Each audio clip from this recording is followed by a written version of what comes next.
The first encounter, I stay with my parents, and I stay in the same room with my two brothers. So we are in the room one day in the midnight. I felt like going to the washroom to urinate, but I'm scared of dark. I don't sleep in the dark. I on my light and I sleep. But this particular day, I didn't off the light. I was sleeping and I felt like going to urinate. But the downstairs, that's where our kitchen is, and I felt like I something prompted me like somebody is standing there. I should just watch.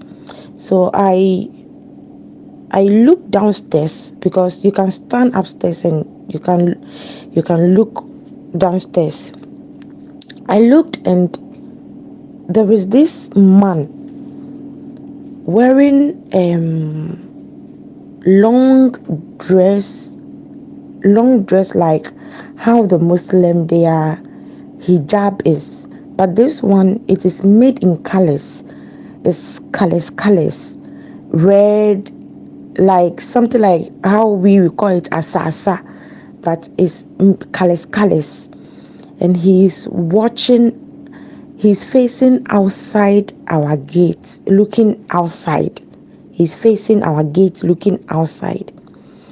He's a tall dark man, and I saw the man. I was shocked, and I don't know what came over me. I was scared I would go to my parents' room to tell them what I have seen.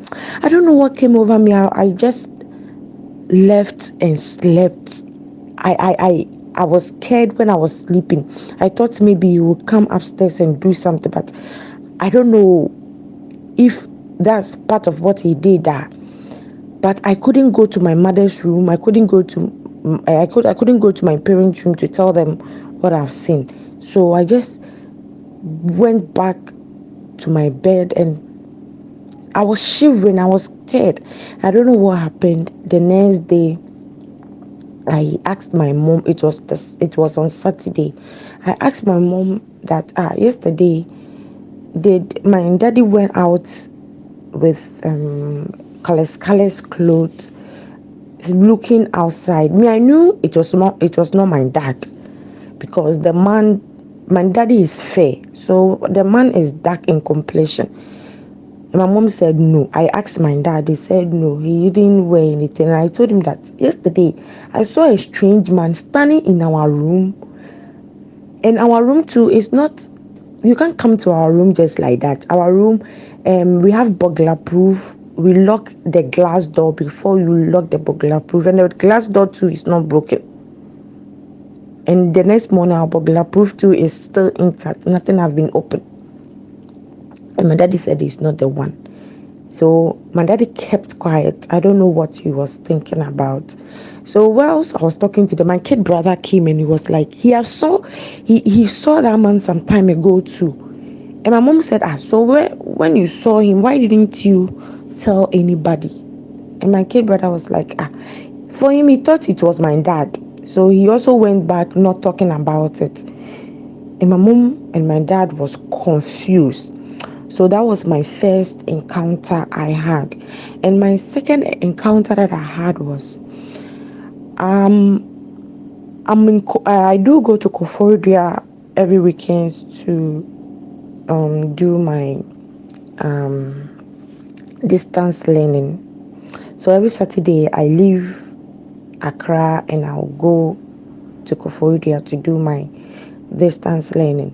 So one particular day, when I started schooling there, my mom introduced me to my auntie who is staying in Koforidua. I don't want to mention the particular location. So I was staying with them. I go there on Friday evening if I close from work. Then on Saturday, I wake up very early in the morning. I sweep the compound because it's a very, very, very big compound. I sweep the compound and I take my bath. I'll go to school. But it got to some time, I don't know. They were like, me who said me want no more. Like I don't know if my presence is not needed again. I noticed that and I packed my things and I left. So it happens that if I'm coming to Koforidua, then I have to go and sleep somewhere. We have a hostel somewhere around Ojoko. They call that place Agonaba. That's where we usually go and sleep. But this day, I went to where we usually sleep, and I think the man have traveled. The man that we sleep in his house as the hostel, the man have traveled. So I have to go and find somewhere else and sleep. So I came back to Ifijase traffic, and I was stranded. I went to Ifijase. They have a hotel called Ifijase, Ifijase something. I've forgotten it's a guest house. I went there and they said, Koforidua, if there is funeral around, the guest houses get full up. If you don't book for it, then that means you won't get somewhere to sleep. So I went to all the guest houses I know. It's all full. So what should I do right now? So I was stranded. It was almost to 12. I was standing outside. I don't have anybody that I'll call to go and sleep at the person's place. So I was standing outside, and then this taxi man saw me and asked me, what do I want? And I explained to him, and he said, there's a guest house close to this place. We should go. Then he took me to the first guest house. The place is full. Then the last guest house he took me to, that place is called Hajia something. I don't want to give the exact location, but it's called Hajia something. Then we went to that guest house per night. I paid 100 cedis that time. So I went to the hotel room. For me, I paid two nights because I thought maybe I'll feel more comfortable then. But the rooms are beautiful, So I went inside, started eating because I bought food from town. So I started eating and everything. I didn't even take my bath because I was tired and I slept off. I'm scared of windows, so I don't open my windows at night. So I close all the windows, put on the curtains so that nobody will, even if the window is closed, nobody can stand there, or I won't see anybody's shadow there. So in the midnight, somewhere around 2 day, I felt like using the washroom. And if I go to any guest house, their washrooms, I don't sit on it unless maybe I want to poop or something, and I'll use tissue around all the seats and I'll sit down. But that day, I just wanted to urinate. So I raised my ass up. Sorry, I raised it up and I was just urinating. So after I urinate, I felt like somebody is standing behind me. When I looked, I saw something. It's like somebody was standing there around that midnight, around 2. I saw something standing at the window, at the washroom window, and the person have placed his face. I don't know whether it's a person or I don't know, because the thing doesn't look like a human being. It looks like an animal, and the person have a wide smile. If the person smile, the mouth become very wide. The mouth become very, very, very wide, and that thing have placed his face very close to the window.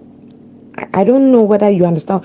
The person have placed the face very close to the window and is smiling, and the smile, the mouth is like end to end. The mouth is like it have widened to the ears, getting to the ears, and is looking at me and still smiling. God, that day my soul left me. I was shocked. I was shivering. I couldn't do anything. I couldn't sleep that whole night. I couldn't sleep. I couldn't sleep that whole night, and I went back to school, and I have to tell my colleagues about my experience. So there, one of my colleagues told me, that guest house that you went and sleep at, behind it there is a cemetery behind that guest house. I was like, what? Because I don't stay in Koforidua, so I don't know that something like this is behind that guest house. So after my lectures that day, I went back to the hotel. I took my money. I told them I won't sleep there again, but I didn't give them the reason why I'm not sleeping there, and I left. And my third encounter that I had, my work that I do, this happened just last month, which is July 20th. My work that I do, I have to go around to look for an account for a particular bank I don't want to mention here in Ghana. I have to go around to look for accounts for this bank. So I have to go extra mile so that I can meet my target one way or the other. So I have a friend around Ablekuma Agape down. They call somewhere Mingle City, getting to South Africa. What I'm saying, if people know that, they will know where I'm saying. So I alighted. I was talking to a friend on phone in Koforidua as usual, my mates. I was talking to him on phone about something that I needed to do. So whilst we were talking, a certain guy was approaching me. He was coming to the direction I was coming from. So he was looking at me. You know that if somebody is looking at you, you will notice that the person is looking at you. You will look at me and he will J in IB. He will look at me and then he will J in IB. I was like, what is happening? So me, I thought the guy needed money to buy food or something. So I asked him, please, do you know me somewhere? And the way that I do, I look for accounts. So I thought maybe I have a potential prospect that I can talk to. So I was smiling and I was like asking him, do you know me from somewhere? And he said no. He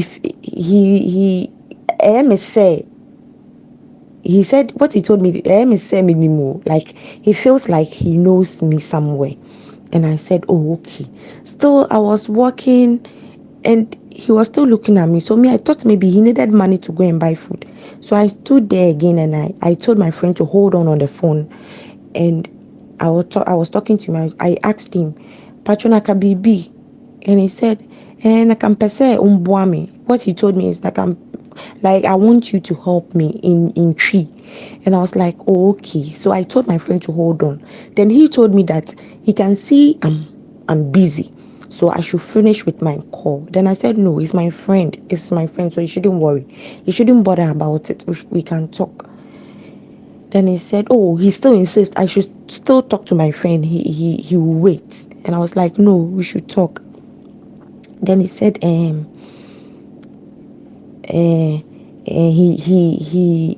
in darkness. He's in darkness and he need a woman to be behind him so that he can take, the woman will be behind him. In fact, when we started the conversation, I was not thinking about anything. I was not having anything running through my mind. I thought it's a normal conversation. I thought maybe he said he need a girlfriend and all that. Then he said he repeated he's in darkness. He need a woman to be behind him. He repeated that thing 3 times. Then I was confused and I asked him, what do you mean you are in darkness? And he told me he is from up and he came down. They threw him down. That made him to go into darkness. So he need a woman to be behind me. Still, when he was talking about it, my mind was not picturing what he was trying to say. So he repeated that I'm in darkness. They threw me up and I came down. So it have made me to be in darkness. I need a woman to be behind me. And what he was saying it in tree.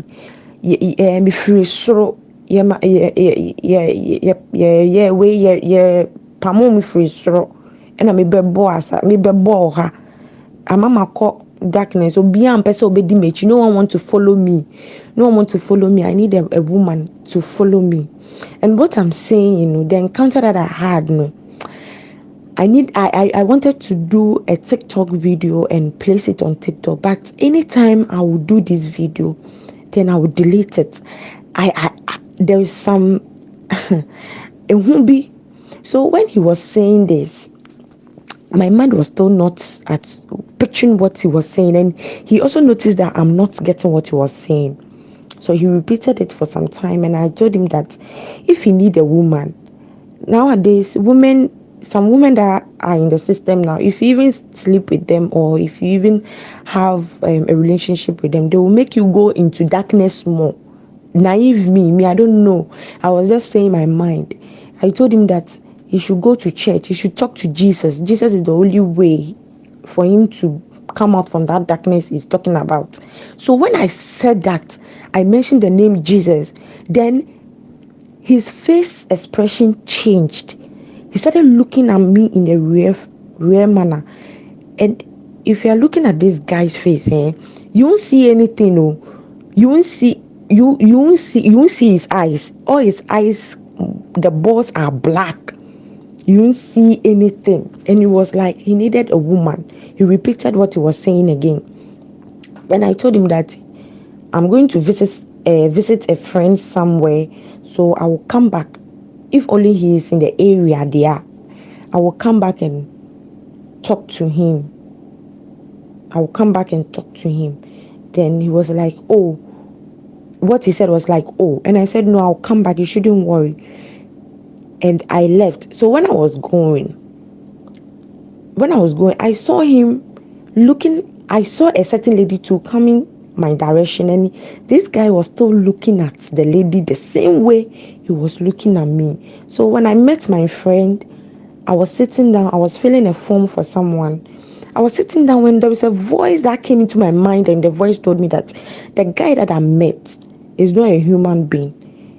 Like, it's like the voice was talking to me, telling me that the guy that I met, he's being possessed by a demon.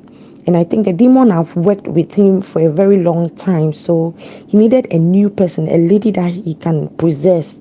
So whilst he was talking to me, then he is finding my weak points that he can use it to like come into my life and use me as a vessel. I was like, wow. So I have to go home, tell my parents about it, and they did what they gave me something that I will part with. And my last experience, this happened very, very, very, very early age in my life. I remember school, we were going for I was in JHS 2. I quite remember. I don't want to mention my school. If I do, people will know me. And we went to Boutique Force. I told my mom, my daddy is a type, even if you are having party in your house, he will tell you to go and sleep. So I told only my mom, then I went to this excursion. So when I got to this excursion, we went to where the waterfall is, and they told us that if you have had sex before the day you are at the Boutique Falls, you don't have to cross that water. And me, I was young that time. I was a virgin that time, so JHS 2. So I was happy. I crossed the water. I went to where the waterfall is directly. And unfortunately, that day when we went, the water was not coming plenty. So I was able to like go under the waterfall. So we were there. We were happy and everything. But unfortunately, when I got home that day, my daddy got to know that I went for the excursion. So when I got to the house, it was light out, so I have to go and sleep on my daddy's bed. So I was sleeping on my parents' bed. I was sleeping on it. Then it's like I'm asleep. I'm not asleep. It's like I say mini guso, but my head ding. All the room, the inside the room is cloudy, is white. and I saw three beings. They are like dwarfs. They have dressed like how the Gans, the Ulomoi, the way they use their white cloths to tie themselves, and the men and the I saw another one too, looks like a man. He's wearing a knicker, but the knicker is white. Then they were dancing, dancing round in a circle. They were dancing round in a circle, and these beings that I saw, they were really really small. They looked like, let me say, 2 year or 1 year children. That's how they were, like 3 or 4, and they were dancing, dancing, dancing. And this thing that I'm saying, it happened somewhere around 2008, 2009, when I was in JHS. And they were dancing, they were dancing, they were dancing, and they will be. It's like they, it's like they are worshiping something. You see how, sorry to use, how the Muslims, they will squat and stand up again and like worshiping. That's what they were doing. They were doing the thing. They will be dancing. Then they will go in circles. Then they will kneel down. Then they will be like worshiping something. They will look at my direction, and they will be kneeling down like they are worshiping something.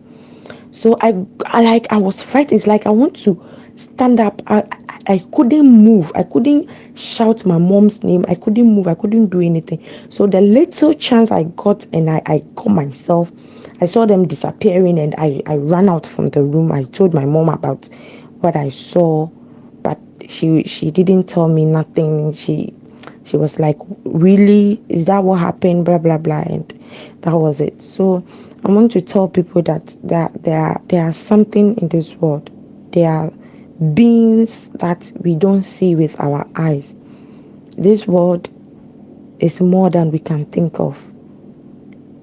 It's more than we can think of. There are things in this world. So I want people to be careful out there.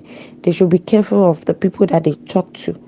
You should be careful. It's not any random person that you can talk to. There are some people, they will talk to you and they will tap into your spirit and they will possessing you unknowingly. Okay, first of all, the tall man that I saw and my kid brother also saw, my parents really didn't do anything about it. Maybe I didn't see them doing something about it, but maybe they did, which maybe I don't know. But for me, they didn't do anything that I will see that they are doing something about it. And me being scared of windows being opened is, some time ago I dreamt my house is a story building. I dreamt that I sleep upstairs. So I dreamt that some tall man is able to see inside where I'm sleeping. So anytime when my windows is being opened at night, especially even in the afternoon crowd, I feel like somebody is watching me. That's the more reason why I don't like windows being open. If you open it, I'll go and close it, and I'll use the curtains to cover that place. Actually, I feel like somebody is watching me. That's what I feel. And being in dark places, it's not my thing. I don't like being in dark places. Sorry, I like to sleep when the light is on. That's how I feel comfortable. And after I saw the man at Ablekuma, the one who said he's from up and he's in a dark place. After I saw him and I told my parents about what the man said, my dad and my mom, they are people that if they have bad feelings about something and they tell you this is it is true and there's no doubt about it. So when I told them, how they reacted towards it was like, what I saw truly was not good, because whatever the person was saying doesn't make sense. So they put in one or two things together, made them to understand that yes, it's true. the guy I saw was not human. And my mom believe she's a natural person. She believes in herbs a lot.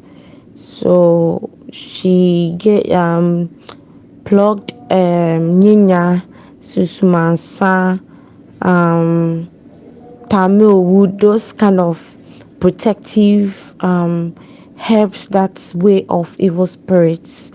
Then she gathered those things and prekese and ada salt, the big ones, and she soaked it, and I used it to wash all over my body. It's way of bad spirit.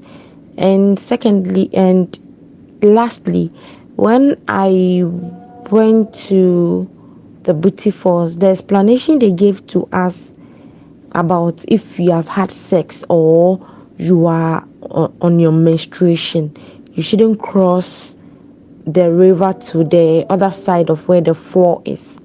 The reason being is, you see, if you have sex, you are unclean. Some people have sex without cleansing themselves after they have sex, like commonly putting salt, the rocky salt in water after sex to cleanse yourself. A lot of people don't know how to do it. So far as you have had sex that same day, it's more like you are on your menstruation, because if you are on your menstruation, you can't cross a river. There are some rivers that maybe you can't cross it. So I think the booty for that's maybe the water. Water itself is a deity on its own. They are gods on their own. So there are some things that you don't need to do it for the god's anger to be on you, something like that. I think that's the reason, and they told us that that's the reason. It's like if you have had sex maybe today and the next day you are going there, it's like you're unclean. It's like you are doing your menses now, you're unclean. So you don't have to cross the river, you just have to stand far, like not being in the water, and watch. That one day you have no problem. But if you are on your menses that one day, or you have had sex the day before the excursion, you can't cross that water. So that was the explanation given to us, and that's what I understand. And the dwarfs, I don't know whether they are dwarfs, I don't know which being they are. When I told my mom, she didn't. That, as I'm saying, my parents are people that if you tell them something, most of the time they do it in whether they want to help you or they have seen something to weigh off those things. My mom especially, she will be praying in the midnight. You don't know what she's praying about, but maybe she's praying because of those things. So I think my mom prayed for me in closed doors, but I never saw her like doing something based on what I told her. And also, the reason why, if I do the video about what I saw at Ablikuma, the guy who told me he needs a lady, the reason why sometimes if I record and I delete it is, you see, if you post something, people that don't believe in such things will come and comment harshly, and it will be like I have seen what I have seen, and somebody will come and say something to hurt me, like maybe I want views or something. But it's something that I have seen, and I have like experienced it, and I'm saying it. We Gina baby, I can say I'm lying. I didn't want that. Anytime that I'll take my phone to do that particular video, I'll pray to God that He should give me the heart to be able to post it, so that people will know that there are things in this world. Then I'll put it in my draft, so then later I'll just go and delete it. I don't know how to put it for people to believe what is happening. So that's the reason. Thank you very much for sharing your life encounters with us. I hope everyone that is watching this particular video within the Ride and Chat community and across the world will learn something from what you have shared. Please, if you've watched to this level, like I always say, it means you love the show. Subscribe to the YouTube channel, leave your opinion in the comment section below, like and share to other people outside the Ride and Chat community so that we can continue to grow and build a bigger community where we can all share each other's encounters and learn from one another. My name is Dr. Sam. The program is Ride and Chat. God bless you. Until we meet again in the next episode, it is bye-bye.